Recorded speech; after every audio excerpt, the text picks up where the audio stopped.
one thing people don't understand as well, there's lots of money invested in virtual technology now than ever before. Hmm. Oculus Quest, which got bought up by Facebook, I think their price now is $500, which is reasonable to what a new console price is.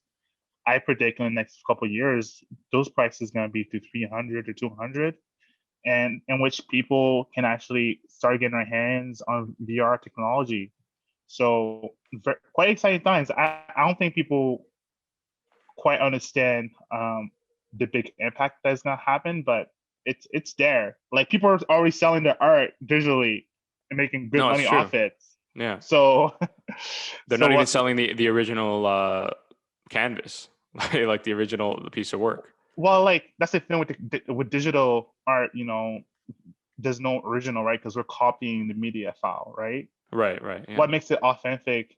So now we're talking about NFTs, right? Non-fungible tokens. Okay. What makes it authentic is the fact that the artist said, "Oh, you're buying this from me, and I'm minting that this is actually legit, and this is actually from me giving it to you."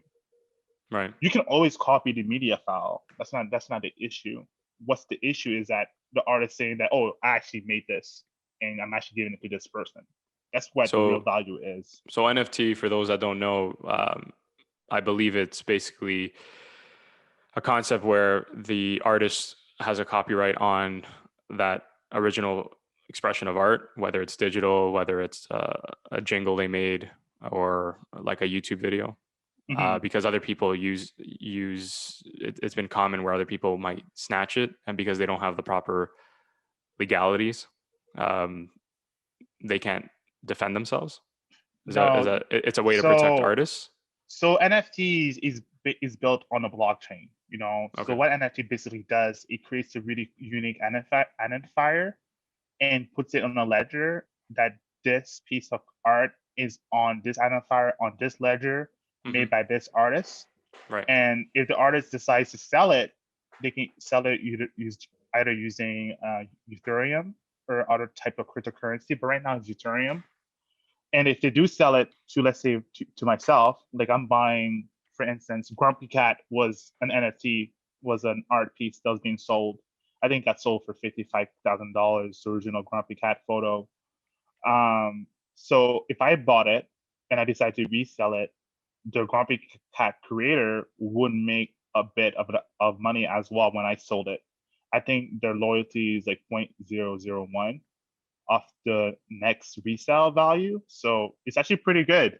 I think that's very interesting now because the artists will always get paid whenever people sell. Before, when it was in like Sotheby's, all these other big auction houses, the artists didn't see any money off the next resale value. They only saw the first payment off the art, which really For sucks sure. if you think about it. There's a lot to learn for sure with this new concept, and that just is a testament to how fast the industry, like the world, is moving with Yeah, technology. Because there's yeah. always these new concepts, bro, and it's hard to keep up. But I think that's the point of being I, the ones I that want to call survive are it, yeah. adaptable. I want to call it a new concept. I think it's just a new idea of doing Yeah. business. One cool thing right now is smart contracts. I don't know if you heard about smart contracts, but I think that's going to be the ultimate game changer.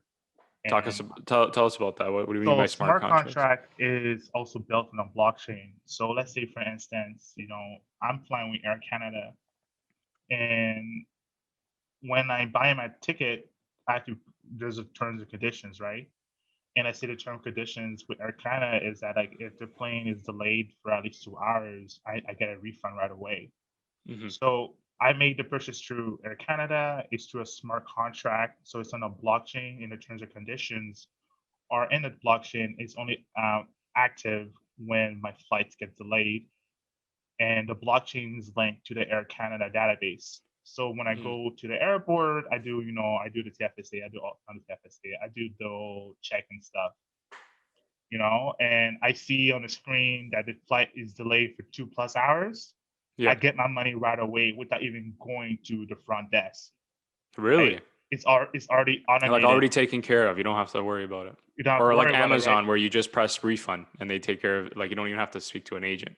Yeah, exactly. So it's so similar to what like a vending machine is, right? You put your money in and you're putting your code and you get it right away, right? It's instinct. So there's no delays, there's no middleman. It's already the terms and conditions already put on a blockchain, so no one can change the terms and conditions. So the outcome will be instantaneous, which I think will be exciting. Because if you think about it, like getting a home or like doing a royalty deal with a major company, doing a smart contract means that like you don't have to go through certain hoops, like, oh, the house has to go, the money has to go to escrow, all that kind of stuff. It's like, hey, I like this house. If the person that does the safety checks says this house is good to go, you can get your money right away. I'm gonna get my money right away, and we can do that within like a day. No need to do it for a couple weeks. I think that's what's very exciting with a smart contract. It's just like Mm-hmm. it's instant. There's no time to wait anymore, and both parties will be happy because it's about the terms and conditions are already met already right away. If that makes sense for people, but I definitely recommend everyone to Yeah. do their research on smart contracts and on the blockchain. It's definitely game changing stuff because Yeah. that's happening right now with the voting processes. Mm. What do you mean? What do So you mean by that? What do you mean by that? so voting, when you vote, it's some votings are being done through the blockchain, right? Mm-hmm. So, I vote for so and so, I'm voting for this person, Yep. that's my terms and conditions. As soon as I vote for that, no one can change that vote. No one can be like, Right. oh, this vote is going for this other person. No, I voted for this person itself. So it's very interesting. It's very interesting stuff. But all this technology, we're already seeing it being used. It just wasn't available to the Slowly major being public. integrated, right? Yeah. It wasn't like, I don't even like, because there's big community in there. That's the thing. Right. That's the thing. The world's huge, man. There's lots going on. So it's No, hard for to sure, keep man. track what's going on. It Go ahead. really is. But no, but I just want to say, like, what you were saying, where smart contracts, NFTs, there's nothing new about them. They're slowly being introduced. Like, they've always been Yeah. familiar.